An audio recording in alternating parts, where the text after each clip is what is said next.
V poslanski skupini Slovenske demokratske stranke bomo pravkar v državni zbor ponovno vložili resolucijo Evropskega parlamenta o evropski zavesti in totalitarizmih.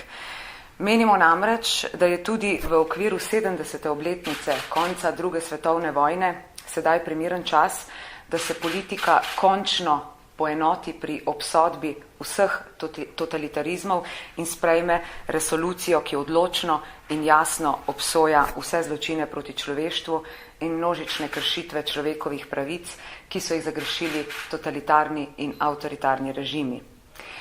Za Slovenijo je resolucija še toliko bolj pomembna, saj je država trpela pod vsemi tremi totalitarizmi, nacionalsocializmom, fašizmom in komunizmom.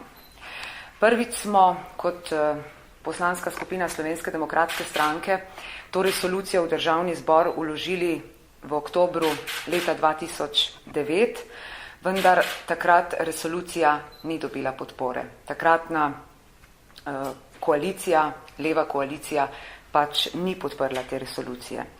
In tukaj moram povedati, da bi morala država po vseh teh letih biti vendarle sposobna enotno obsoditi bolečo zgodovinsko izkušnjo, morala bi biti sposobna obsoditi tudi komunistični režim in tudi povojno revolucijo, ki je na slovenskih tleh prizadejala veliko bolečine, zlasti pa več kot 600 množičnih prikritih morišč. Vse to je obsodil tudi Evropski parlament. In to moramo obsoditi vsi predstavniki ljudstva v okviru svojih ustavnih pristojnosti.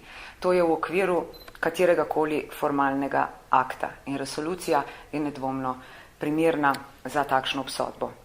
Za slovensko politiko nekako velja, da desnica obsoja zločine na vseh straneh, se pravi tako komunizma kot fašizma in nacizma, in da je potrebno pokopati mrtve na vseh straneh. Za levico pa velja, da obsoja zločine le strani fašizma in nacizma. Žrtve komunizma pa so vedno nekakšen predmet relativizacije. Zločinov in kršitev človekovih pravic ni mogoče razlikovati glede na to, v imenu katerega totalitarizma so bile storjene. Obsodba mora biti jasna in ne sme biti kakorkoli diskriminatorna. Odsotnost takšne obsodbe lahko pomeni le tiho odobravanje zločinov in kršitev človekovih pravic, kar pa je najnevarnejša okoliščina, da se zgodovina totalitarizma v eni izmed pojavnih oblik ponovi. V Slovenski demokratski stranki zato predlagamo, da državni zbor podpre prizadevanja Evropskega parlamenta in podpre resolucijo o evropski zavesti in totalitarizmih. V poslanski skupini Slovenske demokratske stranke tudi verjamemo, da je danes z drugačno sestavo parlamenta to možno doseči, da je dovolj zrel trenutek za korak, ki bi ga sicer morali storiti že zdavnaj. Naj spomnim, da so vsi slovenski poslanci v Evropskem parlamentu podprli resolucijo, ki jo danes ponovno vlagamo v državni zbor. In skrajni čas je, da resolucijo podpremo tudi slovenski poslanke in poslanci v slovenskem parlamentu.